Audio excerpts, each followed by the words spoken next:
What's up guys, Ratfunk here, and welcome to the first edition of the Top Crop, where we go over what Iowa's PR has to offer. This quarter was full of several twists and turns none of us could have predicted, including the introduction of a couple new categories, player spotlights and hidden boss. This quarter had returning faces, recurring faces, and even a new face on the PR. Without further ado, these are the top crops for winter 2022.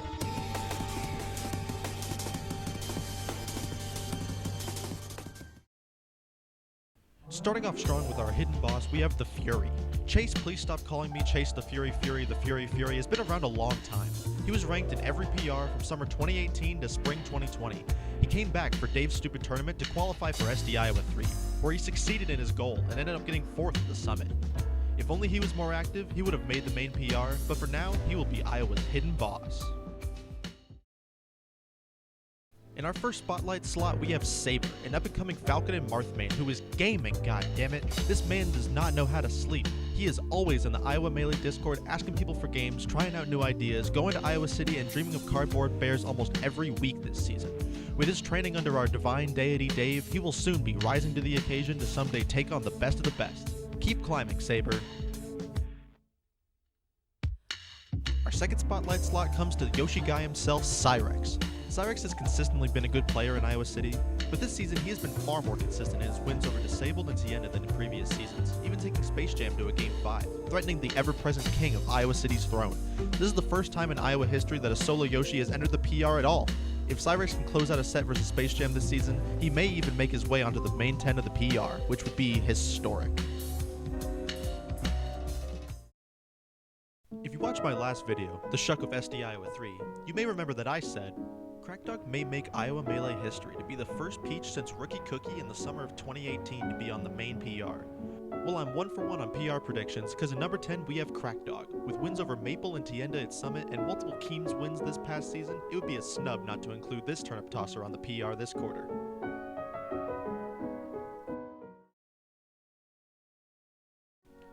The king of consistency, Space Jam, takes number 9 for the second time in a row. Space Jam just doesn't lose to anyone worse than him. At the 12 last hit at critical hits he's attended, he's won 10 of them.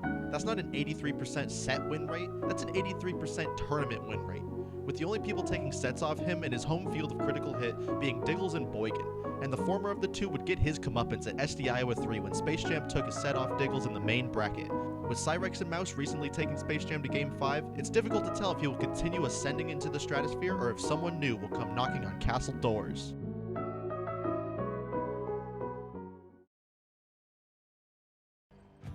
It's not too often you have a Puff not named card on the PR these days, but that's precisely where Keems comes in. At number 8, they have quite the resume this season, with wins over Crackdog, Tienda, Diggles, Boygan, Maple, CBB, and yes, even the preceding Puff card. The last time Keems was ranked was the spring of 2019, before I had even started playing Melee, so seeing a return to form is very exciting for the Steakhouse Puff.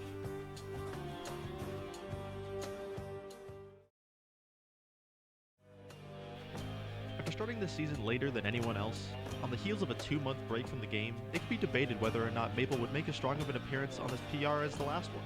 But he would show up, taking multiple sets off CBB, Card, G-Dubs, and Keems, while getting a respectable 7th at SD Iowa 3, which became reflective of his ranking this season. It may not be what he wanted, but it's still impressive given he had about half the time to compete compared to everyone else. Some people change mains. Mango switched to Spaceys, Plup switched to Sheik, but you usually don't see character swaps like CBB does. After getting number 2 on the last PR with Solo Fox, CBB decided to switch things up a bit, and to play almost exclusively Falcon, Aziz be damned. But even with his new stunt driver, he would still manage to gain wins over G-Dubs, Card, Boygan, Crackdog, and Space Jam, showing that no matter who he plays, Fox, Falcon, or even Sheik, he will always be a player to worry about in your bracket.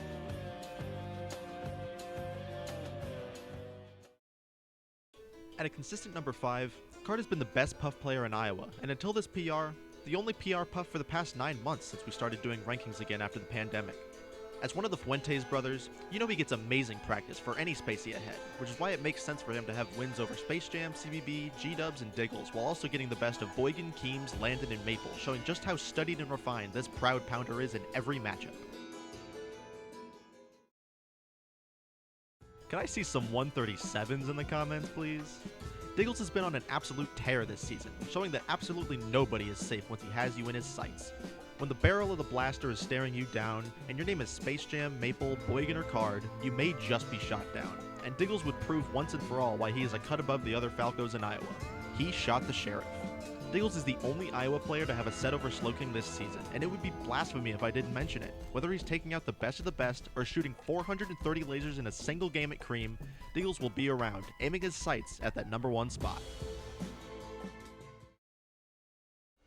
There is absolutely no way Boygan could be ranked any lower than this after his amazing season. The biggest highlights are his ST Iowa 3 run, where he got second, beating Landon, the Fury, and Diggles while taking Slowking to Game 5, which I talked about in the Shucking of ST Iowa 3. But also having wins over CBB and Card proves why this intrepid Ices is climbing that mountain just a little bit higher than others, and while he may not compete as often, when he does, it's a spectacle you do not want to miss.